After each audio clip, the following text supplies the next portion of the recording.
Halo, Assalamualaikum warahmatullahi wabarakatuh. Ibu-ibu kader yang saya banggakan.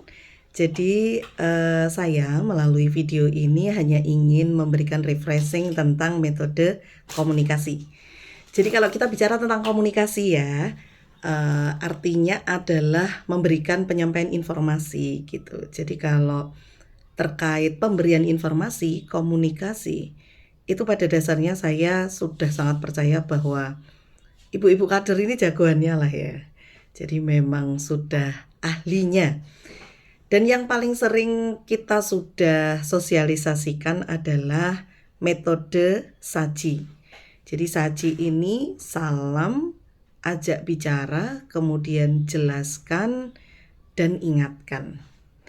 Nah, pada kali ini saya ingin kembali mengingatkan pada kita semua bahwa ketika kita melakukan komunikasi, itu akan bisa diterima dengan baik apabila orang yang kita ajak bicara itu dalam kondisi dia siap menerima informasi dari kita.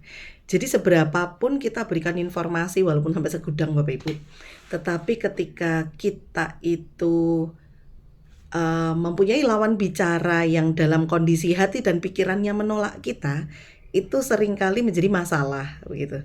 Nah, oleh sebab itu kita perlu belajar bagaimana komunikasi ini agar menarik untuk disimak. Nah, sebetulnya langkahnya 3. Know, like, trust. Jadi artinya know itu artinya tahu, dia tahu siapa kita.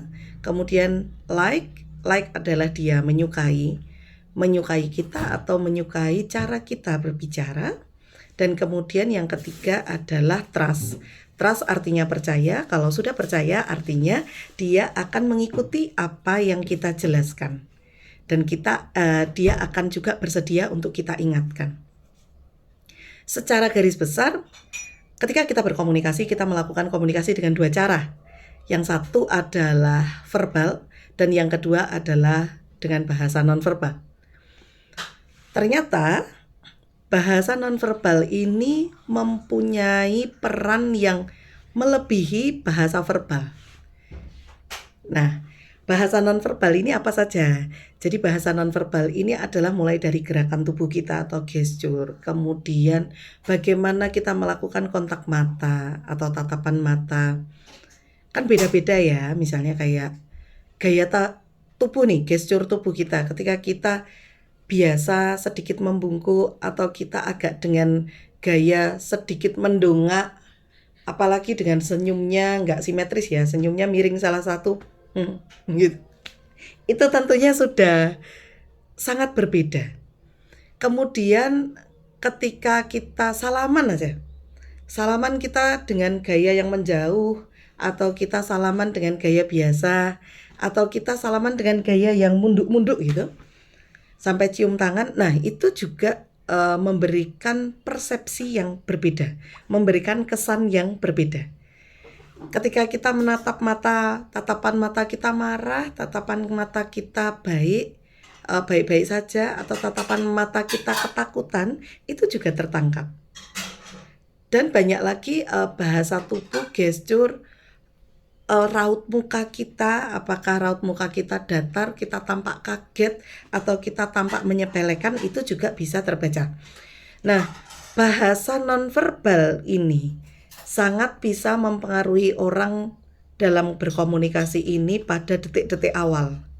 Apakah dia akan mempunyai kesan suka atau tidak suka terhadap kita, itu bahkan pada detik-detik awal. Nah, kemudian yang kedua adalah bahasa verbal. Kalau kita bicara tentang bahasa verbal, itu kita asumsikan dengan kata-kata. Nah, menariknya, bahasa verbal ini juga bukan sekedar kata-kata, tetapi satu pilihan kata kita, yang kedua adalah intonasi yang kita pakai. Jadi contohnya misalnya ketika kita bertanya, apakah ibu merasa sedih? Oh, jadi jenengan merasa sedih ya? Dengan kita bertanya dengan, kamu sedih? Itu akan berbeda. Jadi intonasi itu juga memberikan peran yang cukup penting. Nah, kemudian selain bahasa verbal dan bahasa nonverbal, ketika kita sebelum masuk memberikan informasi, maka kita perlu dijembatani dengan yang namanya kita menunjukkan bahwa kita menyimak dan memahami. Nah, memahami ini sangat mudah caranya, Bapak Ibu. Jadi kalau kita bicara tentang memahami, kita bisa menggunakan teknik yang paling sederhana itu hanya dengan melihat lalu mantuk-mantuk gitu ya. Atau teknik yang lain dengan yang kata-kata yang sederhana. Oh, jadi begitu. Ya. Saya paham. Mesti berat banget ya buat kamu ya. Nah, itu itu adalah bahasa-bahasa verbal dan anggukan yang ekspresi yang kita bisa tunjukkan bahwa kita paham dan kita mau memahami. Kemudian dalam hal memahami itu juga ada dua kategori. Satu adalah ketika kita berbicara dengan ini. Jadi kalau kita memahami itu dua hal. Satu adalah ketika hal itu atau yang disampaikan oleh lawan bicara kita itu menurut kita benar. Dan yang kedua adalah ketika yang disampaikan oleh lawan bicara kita menurut kita adalah pendapat yang salah. Nah, kalau pendapat yang disampaikan itu benar, kita gampang. Kita tinggal melakukan namanya pujian. Kita puji apa yang sudah dia lakukan. Tetapi kalau salah gimana, Dok? Mosok dikasih anak usia 6 bulan sudah dikasih makanannya ukurannya besar atau kalau enggak misalnya usia 6 bulan tetapi dikasihnya bubur yang sangat encer, itu kan salah. Caranya adalah dengan kita itu mengulang kembali aja. Jadi kalau untuk pendapat yang salah kuncinya satu, jangan kita berikan pernyataan benar, tetapi juga jangan kita berikan pernyataan salah. Contoh, saya kasih bubur Bu, tapi encer kan dia kan biar kayak ASI ya. Sehingga kita akan mengatakan, jadi ibu memberikan bubur yang encer pada adik. Gitu. Kemudian misalnya, saya nggak pernah mau minum tablet FE, saya nggak mau, bahkan MMS pun bikin saya mual. Itu kan nggak ada gunanya kalau saya mual-mual. Oh, jadi ibu merasa kalau minum MMS kemudian mual, artinya MMS itu tidak berguna.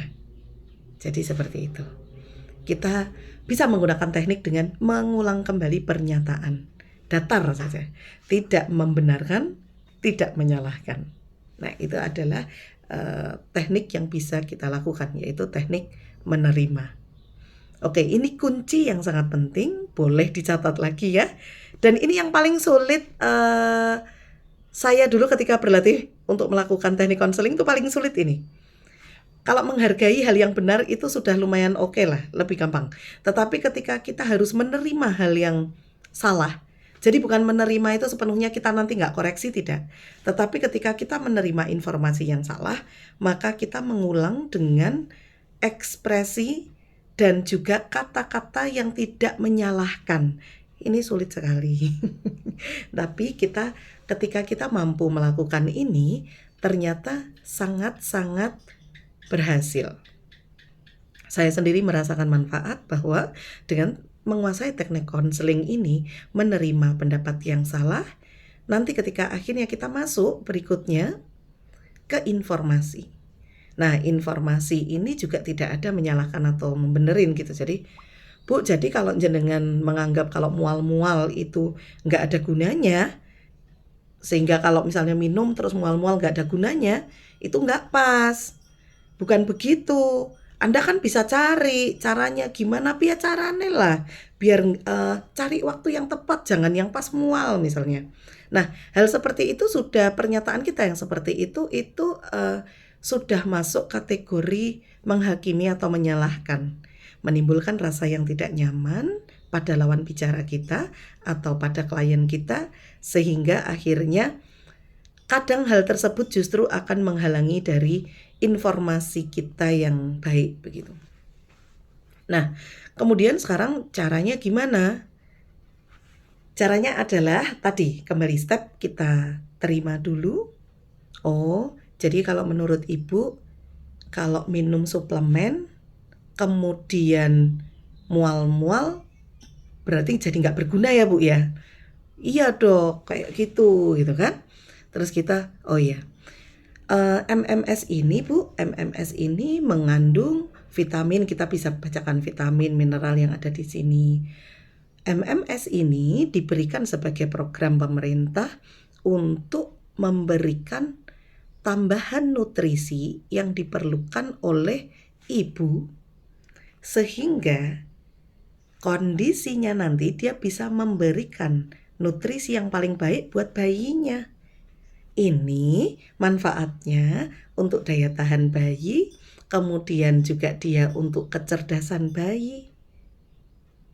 Biasanya nanti ibunya akan, tapi saya mual kan kalau mual sama aja dimuntahin gitu kan. Oke, kalau menurut ibu ada enggak sih waktu-waktu yang paling minimal mual? Beberapa ibu itu akan lebih nyaman ketika meminumnya malam hari. Sehingga kalaupun ada mualnya sudah kalah dengan rasa kantuk. Apakah ibu pernah mencoba untuk minum malam hari? Nah, ketika dia menjawab, belum sih. Oke. Apakah ibu sekiranya mungkin, jadi kita bisa bilang mungkin ibu boleh mencoba untuk minum malam hari. Dan mungkin itu akan mengurangi rasa mual. Nah, kemudian biasanya seperti itu ibu akan lebih mau untuk mencoba. Oke, sebagai summary. Jadi kita ketika melakukan komunikasi perhatikan bahasa verbal dan juga bahasa nonverbal kita. Kemudian secara garis besar yang perlu kita lakukan untuk menarik rasa suka adalah dengan memberikan tanggapan yang tepat. Menanggapi secara tepat ini secara garis besar ada dua hal. Menanggapi hal yang benar dengan kita berikan pujian, dan menanggapi hal yang kurang benar kita dengan memberikan ekspresi dan kata-kata yang menunjukkan penerimaan. Netral, tidak kasih pernyataan benar, dan juga tidak memberikan pernyataan itu salah, tetapi cukup netral. Cara yang paling gampang adalah dengan mengulang kembali pernyataan ibu.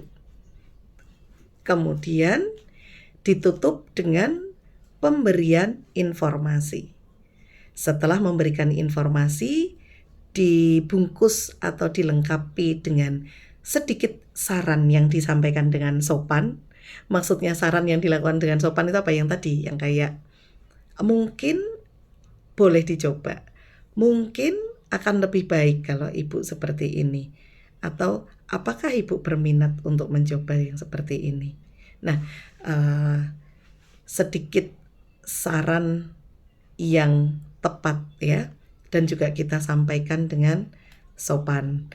Nah, kemudian setelah itu kalau dalam teknik saji itu ingatkan, maka kita di sini juga bisa dengan yang di akhir sesi kita bisa mengulang dengan oke ibu, jadi mungkin bisa diulang kembali rencana ibu ke depan mau bagaimana.